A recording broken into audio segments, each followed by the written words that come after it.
피스티스 방송의 존 전도사입니다. 오늘은 요한복음 11장을 토대로 함께 말씀을 묵상해 보도록 하겠습니다. 먼저 기도로 시작하겠습니다. 사랑이 많은 하나님 아버지, 오늘도 어김없이 우리 가운데 임재하여 주시고 요한복음 11장을 통한 예수 그리스도의 사랑과 하나님의 깊은 뜻이 우리 가운데 임재하여 주시고 우리가 더욱더 주님을 알아가는 시간 되게 하여 주시옵소서. 예수님 이름으로 기도했습니다. 아멘. 요한복음 11장은 죽은 나사로를 부활시키신 예수님의 이적장입니다. 죽은 나사로를 살리신 표적의 참된 의미는 나는 부활이요 생명이라는 25절의 말씀에서 드러납니다. 여러 표적들을 통해서 생명의 원천 되심과 세상의 빛 되심을 스스로 드러내신 예수님께서 여기서는 자신이 부활과 생명 되심을 보이셨습니다. 이를 계기로 유대인들은 예수님 살해를 공적으로 모의하게 됩니다. 1절에서 16절은 나사로의 죽음에 관한 이야기입니다. 어떤 병자가 있었습니다. 마리아와 그 자매 마르다의 마을 베다니에 사는 나사로라고 하는 어떤 병자가 있었습니다. 베단이라는 곳은요, 감람산의 동쪽 기슭에 위치한 촌락으로 예루살렘에서 동쪽으로 약 3km 지점에 위치해 있습니다. 현재 지명은 나사로의 이름을 일부를 보존을 하고 있는 엘아자리에입니다. 나사로는 어떤 사람이냐면요, 하나님께 도움을 받은 사람이란 뜻을 지니고 있는 이름의 사람입니다. 히브리어로는 엘르 아사레에서 나온 이름입니다. 이 병자 한 사람이 있었는데요. 우리에게 익숙한 그 마리아의 이름이 나오는데요. 마리아는 예전에 향유를 주님께, 예수님께 붓고 머리털로 주의 발을 닦던 그런 사람이었죠. 여인이었죠. 그 병든 나사로는 그의 오라버니라고 보시면 됩니다. 마리아와 마르다, 이 두 누이들이요, 예수님께 사람을 보내서 사랑하는 자가 병들었다라고 알립니다. 예수님께서는 그 소식을 들으시고 4절에서 이렇게 말씀하십니다. 이 병은 죽을 병이 아니라 하나님의 영광을 위함이요 하나님의 아들이 이로 말미암아 영광을 받게 하려 함이라 라고 말씀하십니다. 예수님은 그 죽음에 관해서 이렇게 말씀하십니다. 11절에 우리 친구 나사로가 잠들었도다. 그러나 내가 깨우러 가노라. 예수님은요, 인간의 죽음을 잠들었다는 표현을 하셨는데요. 나사로의 육적인 죽음을 통해서 다시 살리게 하실 예수님의 이적을 바라본 사람들의 그 영적인 죽음을 다시 부활케 하시는 그런 놀라운 하나님의 역사, 예수님의 그 계획이 이 가운데 임하는 것을 알 수 있습니다. 1절에서 27절의 말씀은 예수님께서 직접 나는 부활이요 생명이다 라고 말씀하고 계십니다. 17절에 보면은 예수님께서 와서 보시면서 나사로 무덤에 있는지 17절에 보면 나사로가 무덤에 있는지 이미 나흘이라 라고 얘기를 하고 있습니다. 이 무덤에 나흘씩 정도 있다라는 그 뜻은요, 나흘이라는 말은 이 이적이 심히 큰 것임을 강조하고 있습니다. 랍비들의 전통에 의하면요, 죽은 사람의 영혼은 육체에 다시 돌아올 희망을 가지고 3일간 육체 주위에 머문다고 생각을 하고 있었습니다. 그래서 베다니에 예루살렘에 가깝기가 한 5리쯤 정도 되는 곳에 도착을 하시고 마르다를 만나게 됩니다. 마르다는 이렇게 얘기를 해요. 21절에 예수께 여짜오되 주께서 여기 계셨더라면 내 오라버니가 죽지 아니하였겠나이다 라고 얘기하고 있습니다. 예수님이 곁에 계셨더라면 내 오라버지는 병들어 죽지 않았다. 예수님께 희망을 걸고 있죠. 그렇지만 죽은 오라비 앞에서 마르다는 예수님이 옆에 계신데도 불구하고 마르다는 오빠가 다시 살아날 것이라는 그런 희망적인 믿음, 그러니까 인간이 할 수 있는 범위 내에서의 이적만 생각하고 있었던 거죠. 그것을 바라본 예수님은 이렇게 말씀하십니다. 23절에 내 오라비가 다시 살아나리라 라고 말씀하고 계십니다.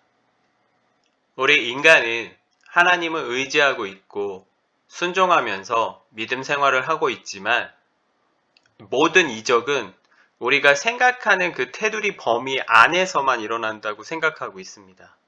그러니까 죽은 나사로를 살리실 거라고는 생각하지 못하고 병든 나사로는 분명히 치유하시고 살리실 거라고 믿고 있었던 그 마르다.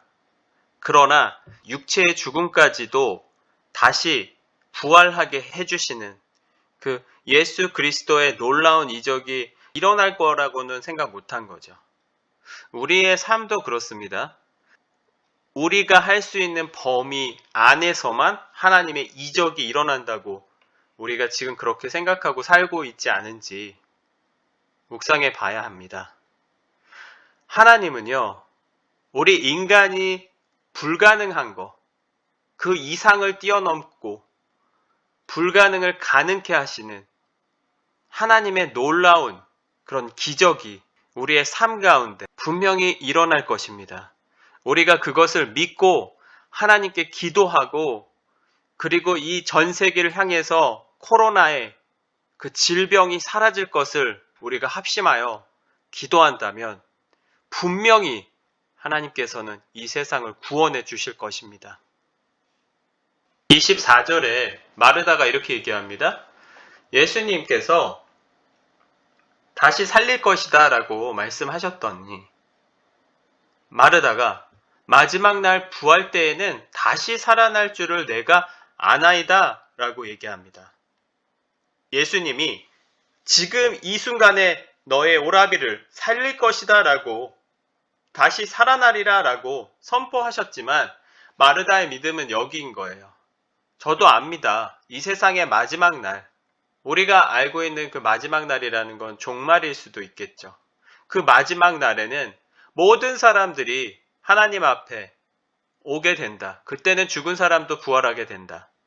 그렇지만 지금 내가 있는 이 순간은 죽은 오라비가 살아날 것이라고 생각하지 않고 있는 거죠. 그렇지만 우리가 지금 살아가는 이 세상을 생각해 보세요. 마지막 시대에 살고 있습니다. 우리는. 먼 미래가 아닌 거예요. 이 지구상에 일어나는 모든 일들이 우리 인간이 통제할 수 없는 그 범위까지 온 거죠. 그렇다면 지금 이 시대 하나님을 의지하고 예수님께 우리가 전적으로 순종함으로써 이 시대에 살아가고 있는 우리는 죽음을 부활로 이끌어 주시는 영생과 생명으로 이끌어 주시는 그 길을 우리가 바라봐야 됩니다. 지금 우리가 그게 가장 중요한 시기에 살아가고 있습니다. 그래서 예수님은 이 11장의 가장 중요한 말씀 구절인 25절과 26절에 이렇게 말씀하십니다. 예수께서 이르시되 나는 부활이요 생명이니 나를 믿는 자는 죽어도 살겠고 26절에 무릇 살아서 나를 믿는 자는 영원히 죽지 아니하리니 이것을 내가 믿느냐? 라고 말씀하십니다. 자, 여기서 중요한 것은요. 나를 믿는 자는 죽어도 살겠고 지금 죽음까지 온 이 모든 사람들, 우리가 죽기 전에 예수 그리스도를 우리가 영접하고 마지막 그 생애의 단 1초만 우리가 시간이 남았다면, 예수님을 믿는다면 우리는 죽어도 다시 삽니다. 그리고요, 우리가 지금 살아 숨쉬는 이 생명이 있는 우리 모든 사람들을 향해서 이렇게 말씀하십니다. 나를 믿는 자는 영원히 죽지 않는다라고 말씀하십니다. 우리가 죽음을 두려워할 필요가 없다라는 말씀이에요. 예수님이 구원자이시고 우리가 예수 그리스도를 믿음으로 말미암아 천국에 간다라는 말씀은 먼 미래가 아니라 지금 현재, now, 이 순간부터 우리의 영원한 삶은 지속된다는 거죠. 하나님을 먼 미래에 우리가 만나는 것이 아니라 하루하루 살아가는, 이 순간 가운데서 하나님과 함께 살아가고 있는 영생의 삶을 우리가 지금 누리고 있다라는 그런 의미를 갖고 있습니다. 영원한 삶, 하나님과 동행하는 삶을 어떻게 하면 더 잘 살 수 있을까요? 예수 그리스도께서 포도나무고 우리는 가지죠. 가지의 역할은 다 각자 개개인의 삶 가운데서 하나님께서 달란트를 주십니다. 그 달란트의 기능을 잘 알려면요, 뿌리가 포도나무죠. 예수님이 우리에게 하시는 말씀, 우리 안에 있는 성령님의 말씀에 귀를 기울여야 됩니다. 그리고 나무가 혼자 스스로 자랄 수 없습니다. 저 위에 있는 높고 높은 그 태양의 햇빛을 통하여 모든 자양분을 우리가 흡수할 수 있는 것처럼 우리는 저 위에 계신 하나님을 우리가 순종하는 마음으로 믿고 그분의 뜻이 무엇인지 간구하는 그런 삶이야말로 영원한 삶을 우리가 기쁨으로 누릴 수 있을 것입니다. 18절에서 44절의 말씀은 죽은 나사로를 살리신 예수님의 이적 부분입니다. 35절에 보면요, 예수님은 나사로를 향해서 예수께서 눈물을 흘리시더라 라고 말씀하십니다. 예수님이 얼마나 안타깝고 사랑하면 한 사람 한 사람도 결코 예수님 품 안에서 그런 기쁨을 누리시기를 원하시는 예수님의 마음을 우리가 알 수 있습니다. 하나님의 아들이에요. 하나님이세요. 그런데 눈물을 흘리십니다. 자, 40절에는요. 내 말이 내가 믿으면 하나님의 영광을 보리라 하지 아니하였느냐? 라고 말씀하십니다. 자, 이렇게 말씀하신 배경이 있었는데요. 당시의 무덤은요, 일반적으로 유대인들은 자연적인 그 동굴이나 인공적으로 바위 속을 뚫어서 만든 그 굴을 무덤으로 사용하였는데, 짐승들이 들어가지 못하도록 그 입구를 돌로 막아두었습니다. 그래서 예수님은 그 나사로를 살리기 위해서 그 무덤 앞까지 오신 거죠. 그리고 돌을 옮겨 놓으라 라고 명하십니다. 그랬더니 그 죽은 자의 누이 마르다가 이렇게 말합니다. 주여, 죽은 지가 나흘이나 되었음에 벌써 냄새가 나나이다 라고 39절에 말합니다. 자, 여기서 우리가 또 그 모습을 볼 수 있죠. 같은 의미입니다. 예수님, 지금 벌써 죽은 나사로가 죽어서 시체가 썩어서 냄새가 납니다. 냄새가 풀풀 나고 있는데 그 돌을 옮기라고 하시면 안 됩니다. 우리가 그냥 그의 안녕을 위해서, 평안을 위해서 기도해 줘야 됩니다. 어떻게 보면 예수님을 의지한다고 하지만 의심하고 있는 거죠. 본인의 믿음이 그 이상을 나아갈 수가 없는 거죠. 우리 인간의 경험으로 우리의 생각 가운데 테두리 안에서 이런 생각을 갖고 있지 않은지 우리도 묵상해 봐야 됩니다. 그를 향해서 예수님 이렇게 말씀하십니다. 내 말이 내가 믿으면 하나님의 영광을 보리라 하지 아니하였느냐.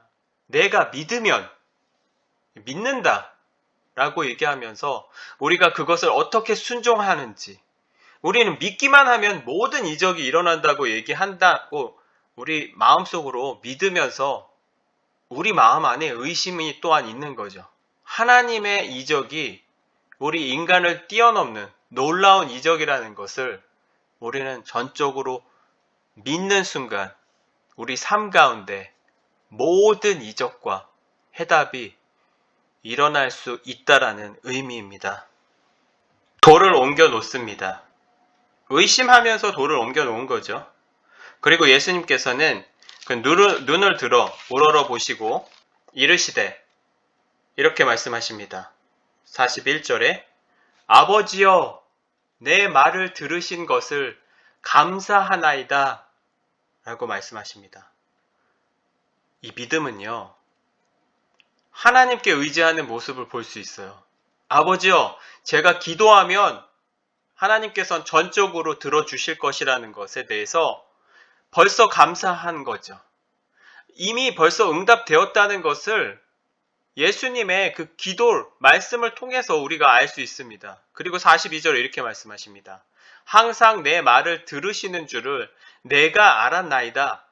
언제나 들으신다는 거죠. 하나님은 항상 내 곁에 계신다는 거. 그러나 이 말씀하옵는 것은 둘러선 무리를 위함이니 곧 아버지께서 나를 보내신 것을 그들로 믿게 하려 함이니이다 라고 말씀하고 계십니다. 자, 이 의미는요, 지금 마르다와 마리아의 그 믿음처럼 예수 그리스도를 구원자의 심을 믿고 있는 그 무리들, 많은 사람들이요, 믿는다 하면서도 의심하고 시험에 들고, 그러니까 믿음이 그 바람에 흔들리면 안 되는 거죠. 여러 가지 상황이 우리 가운데 막 몰려와도 우리의 믿음이 흔들리지 않는 것을 바라보시는 예수님입니다. 예수님이요, 이 무리에게 내가 죽은 자도 살릴 것이다. 너희에게는 이 세상이 주는 이 죽음 앞에서도 희망이 있다는 것을 보이기 위해서 이러한 그 죽은 나사로를 살리는 이적의 사건을 보이시는 거죠. 자, 그 다음에 보시면요. 43절에 이렇게 말씀하십니다. 나사로야 나오라 라고 말씀하십니다. 자, 이 말씀에 굉장히 많은 의미가 함축되어 있다고 생각되어집니다. 나사로가 죽은 나사로야 나오라 라고 말씀하신 것도 아니에요. 그냥 나사로야 살아있는 나사로처럼 벌써 이미 살아있는 거죠. 나오라, 걸어 나오라는 거예요. 누군가 부축하는 것도 아니고. 그러니까 나사로는 많은 사람들이 죽은 걸로 다들 생각한 거죠. 모든 사람들이 그렇게 생각했지만 예수님은 하나님이 나와 항상 함께 있고 나의 모든 기도를 들어주시고 나와 함께 동행하고 계시기 때문에 그냥 나사로는 살아있는 거죠. 하나님이 그렇게 벌써 역사하셨다라고 믿고 말씀을 하신 겁니다. 명하신 겁니다. 나사로야 나오라. 자, 우리도 기도를 할 때요. 하나님, 제가 이런 게 너무 힘들고 어렵고 이거 꼭 해줬으면 좋겠어요. 이렇게 됐으면 좋겠어요. 이런 기도가 아닌 거죠. 하나님 감사합니다. 제가 이런 어려움이 있는데 잘 해결해 주실 것임을 믿습니다. 너무나 감사합니다. 주님, 모든 일이 다 하나님께서 해결해 주신 것에 대해서 감사합니다. 벌써 이미 이루어진 것에 대한 것.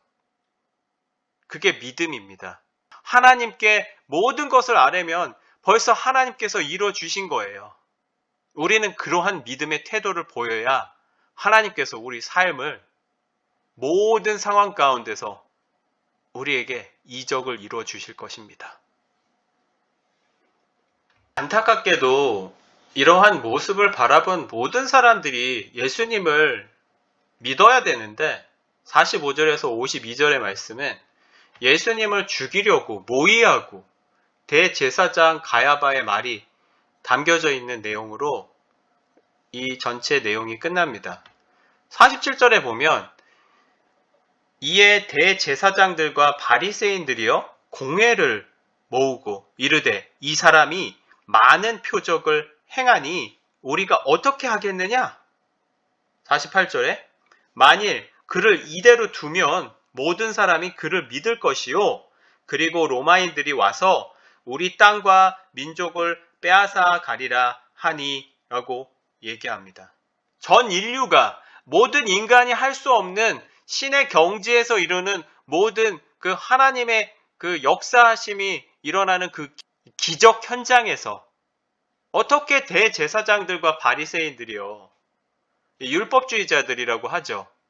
성경을 그렇게 많이 묵상하던 그 많은 사람들이 이대로 두면 모든 사람이 그를 믿는 거에 대해서 두려워하고 자신이 가진 권력과 모든 것들이 뺏긴다라는 것을 시기 질투하면서 하나님의 아들 예수 그리스도가 앞에 있는데도 믿지 못하는 그 불순종의 모습을 우리가 볼 수 있습니다.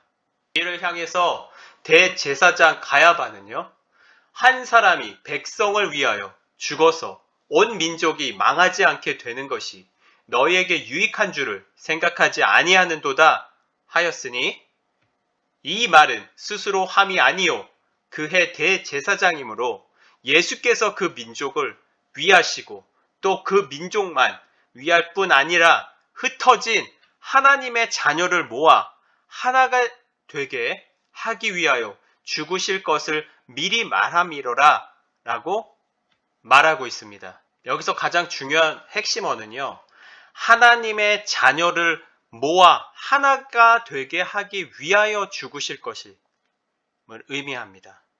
예수님은 미리 알았어요. 하나님의 계획은 전 인류의 모든 죄를 위하여 십자가 앞에서 못 박아 죽게 하실 하나님의 계획, 하나님의 사랑하는 아들 예수 그리스도께서 십자가에 못 박혀 죽게 되는 그런 구원의 길, 그 길이 험난하고 힘들고 어렵지만 전 인류를 구원하기 위한 하나님의 그 구원의 계획이 있다라는 거죠.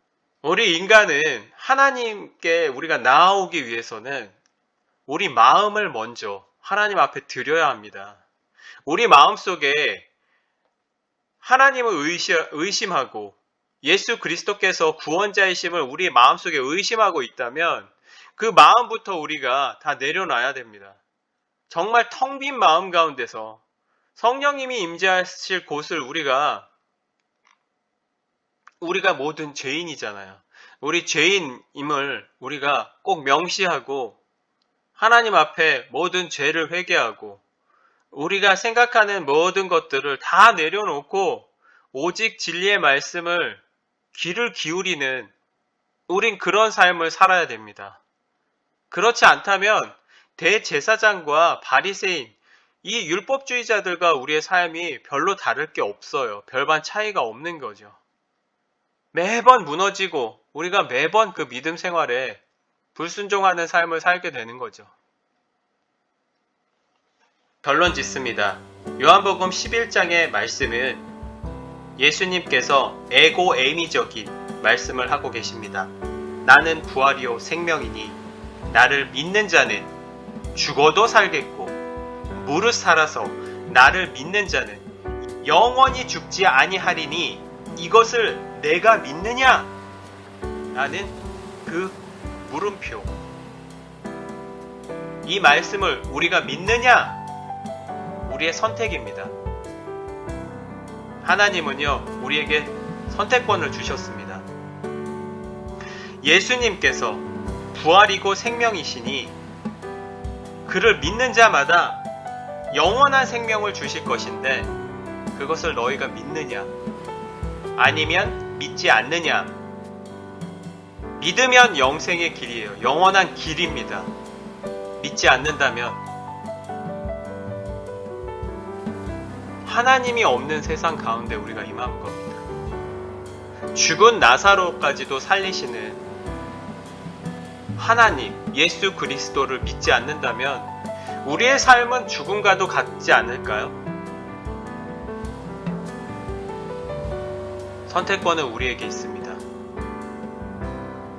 네, 다음 시간에는요, 요한복음 12장에 예수님께서 입성하시는 예루살렘에 입성하시는 장을 함께 같이 묵상해보고 또한 우리가 그 말씀 안에서 우리에게 주시는 하나님의 섭리가 어떻게 이루어질지 또한 이루어지고 있는지 앞으로는 어떻게 나아가는지에 대해서 같이 함께 묵상해 보도록 하겠습니다. 지금까지 시청해 주신 여러분께 하나님의 사랑과 축복이 영원히 이루어지길 기도합니다. 감사합니다.